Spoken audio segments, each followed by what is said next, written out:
আমরা আমাদের বর্তমান সময়ে আমরা দেখছি শিক্ষক এবং শিক্ষার্থীদের মাঝে অনেক দূরত্ব সৃষ্টি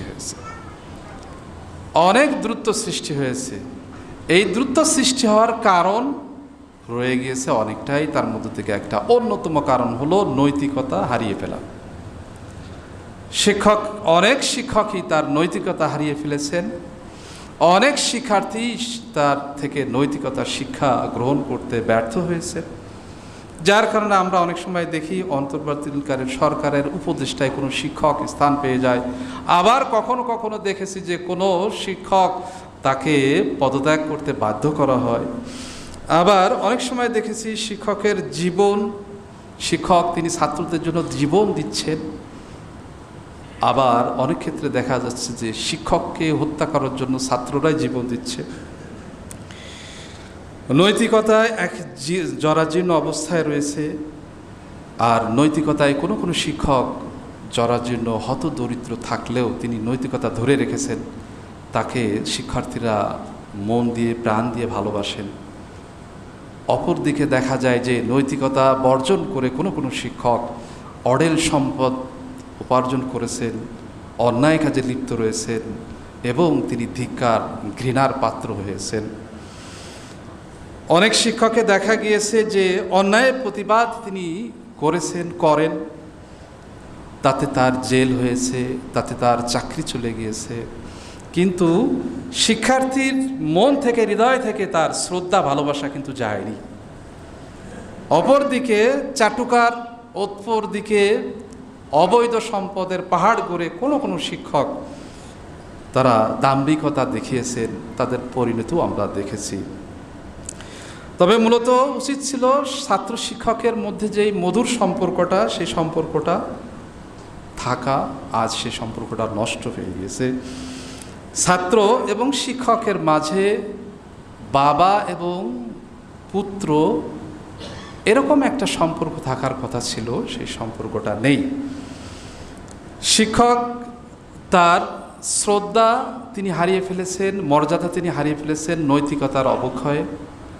আর শিক্ষার্থীও তিনি নৈতিক শিক্ষা গ্রহণে তিনি ব্যর্থ হচ্ছেন। আমরা এসব দেখছি প্রতিনিয়ত। তবে একটা বিষয় আমরা লক্ষ্য করলে দেখতে পাবো যে ছাত্র শিক্ষকের মধ্যে যেই মধুর সম্পর্কটা রয়েছে, এখনও বিদ্যমান রয়েছে, তা আমরা দেখতে পাই বিশেষ করে কওমি অঙ্গনে। এখনও সেই ধারাবাহিকতা রয়েছে। আপনি কখনো দেখবেন না, কখনোই শুনবেন না যে কোনো শিক্ষককে, কওমি মাদ্রাসার কোনো শিক্ষার্থী তাদের শিক্ষককে ঘাড় ধরে পুকুরের ভিতরে ফেলে দিয়েছে, অথবা কোনো শিক্ষককে বাধ্য করেছে পদত্যাগ করার জন্য, অথবা কোনো শিক্ষকের গায়ে হাত তুলেছে, এরকম নজির আপনারা পাবেন না।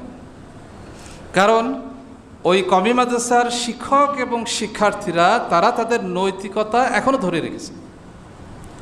কওমি মাদ্রাসার কোনো শিক্ষককে আপনি খুঁজে পাবেন না যে তারা নাইট ক্লাবে রাত কাটিয়েছেন, অথবা মেয়ে লোক নিয়ে ফুর্তিতে আবদ্ধ রয়েছেন, মগ্ন রয়েছেন, এরকম খুঁজে পাবেন না। কোনো কওমি মাদ্রাসার শিক্ষককে এরকম পাবেন না যে জুলুম করে, অন্যায় করে, অবৈধ পথে হারাম ইনকাম করে একতলা, দুইতলা, পাঁচতলা, 10তলা বাড়ি করেছে, এরকম খুঁজে পাবেন না। যার কারণে আমরা দেখতে পাই যে কওমি মাদ্রাসার কোনো শিক্ষক যদি কোনোভাবে লাঞ্ছিত হন, কোনোভাবে তিনি অপদস্থ হন, ক্ষতিগ্রস্ত হন, তখন শিক্ষার্থীরা তাদের পক্ষে দাঁড়িয়ে যায়।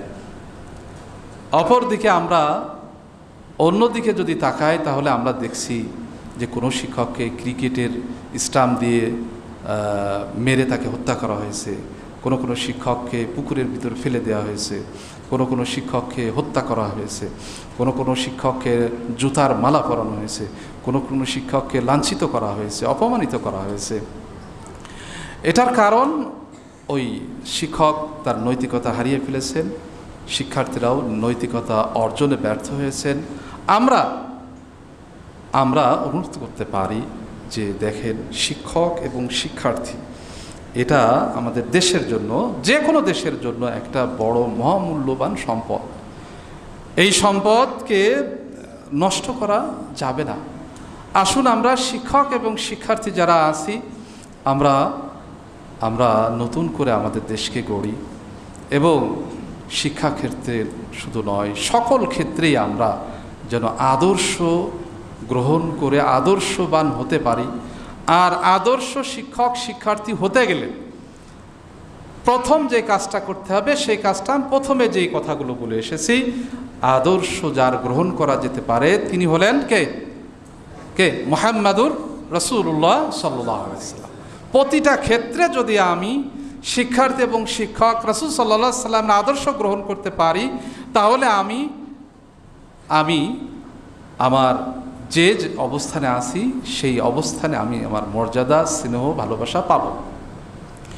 রাসূল সাল্লাল্লাহু আলাইহি ওয়াসাল্লাম একাধারে শিশু ছিলেন, আদর্শ শিশু ছিলেন, আদর্শ কিশোর ছিলেন, আদর্শ যুব ছিলেন, আদর্শ স্বামী ছিলেন, আদর্শ বাবা ছিলেন, আদর্শ দাদা ছিলেন, নানা ছিলেন, আদর্শ এক নায়ক ছিলেন, আদর্শ রাষ্ট্রপতি ছিলেন, আদর্শ সকলের জন্য ছিলেন এবং তা কিয়ামত পর্যন্ত, এবং তারই অনুসরণ করা যেতে পারে, অন্য কোনো ব্যক্তির অনুসরণ করা যায় না।